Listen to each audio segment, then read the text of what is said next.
Hey everybody, in this video, I'm going to be taking a look at how you as a good history student should be taking notes from both readings and from the lectures that we have in this class. That's going to be part one of this video. In the second part, we're going to take a look at writing uh, historical essays, especially argumentative essays. And we're going to take a look at especially how to write a good thesis statement and what kind of goes into that. So, in part one of this video, I want to explain the four C's.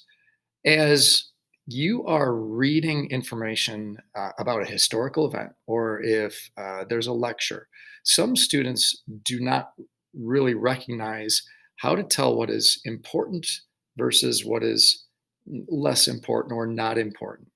And so this video today is going to hopefully help you understand a little better how to do that. Now, many of you probably already kind of naturally understand what is important and what is not important, but this kind of helps put some perspective on it. So, how we talk about it in US history, especially AP US history and world history, is the four C's. And you can see them hopefully on your screen there. And they are contextualization, comparison, causation, and continuity or change over time. And so let's examine each one of these real quickly. So, one of the important things as you're reading or as you're taking notes is to look for context. Does the information really help provide important context to what is you're taking notes on or to this historical event? And so, for instance, are dates important? Is the setting important? Where this is taking place?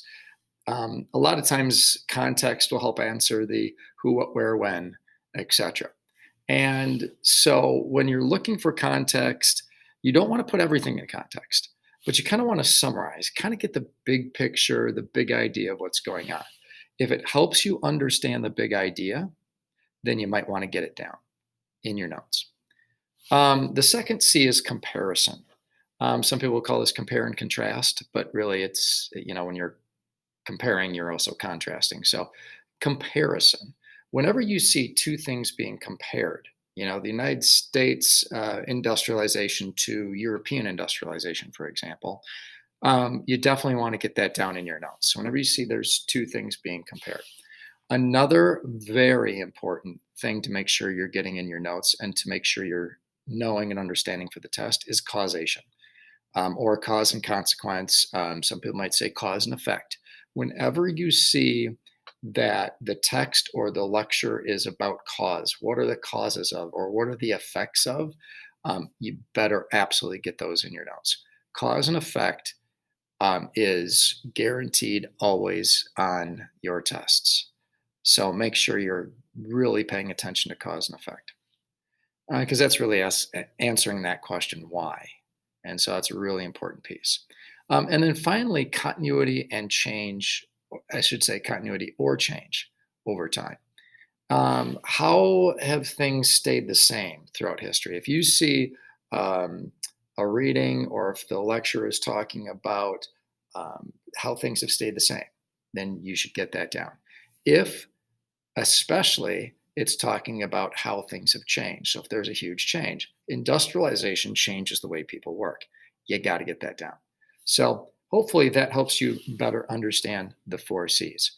All right, this is the point in the video where you're going to want to take a break and come and go to the discussion post and check your understanding in a formative assessment and explain why each one of the four C's are important and why you should get them down in your notes.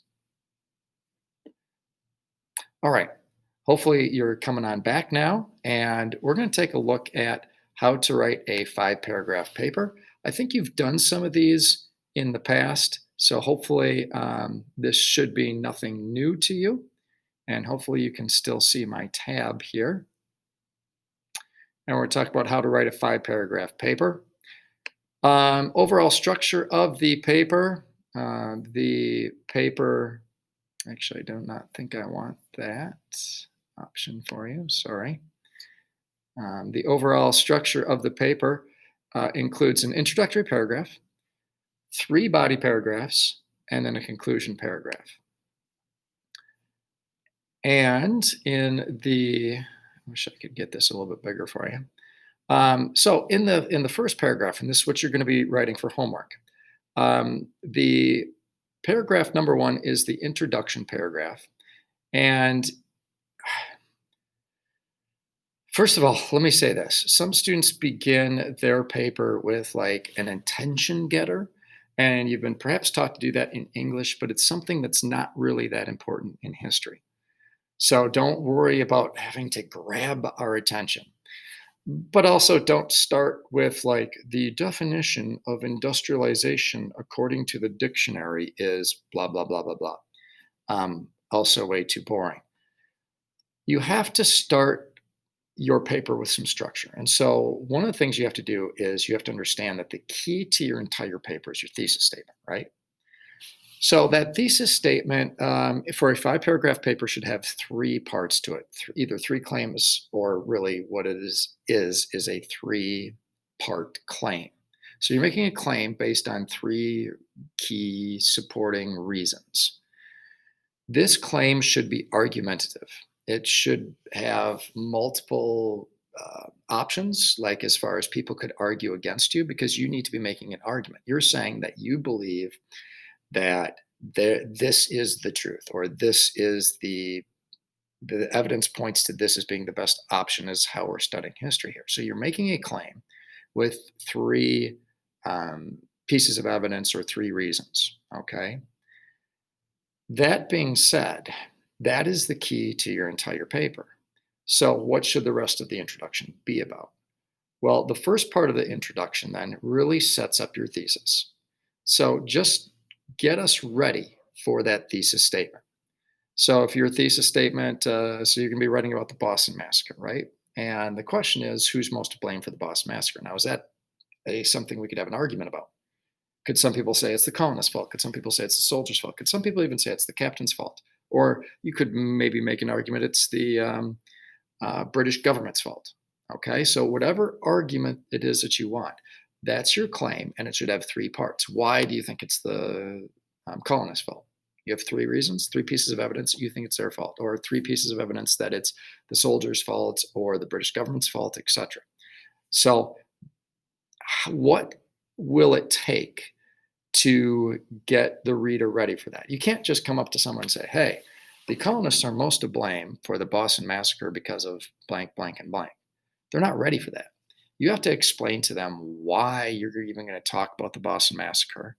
Maybe they need even a little bit of information about what the Boston Massacre was. So, in your introductory paragraph, you're going to get the reader ready for your thesis statement. So, you got to think of everything they would need to know. Now, if you were writing this for a first grade student, you would have to maybe even explain where Boston is and things like that. You won't have to do that for this. Pretend the reader is someone of your age, or maybe even a little bit older.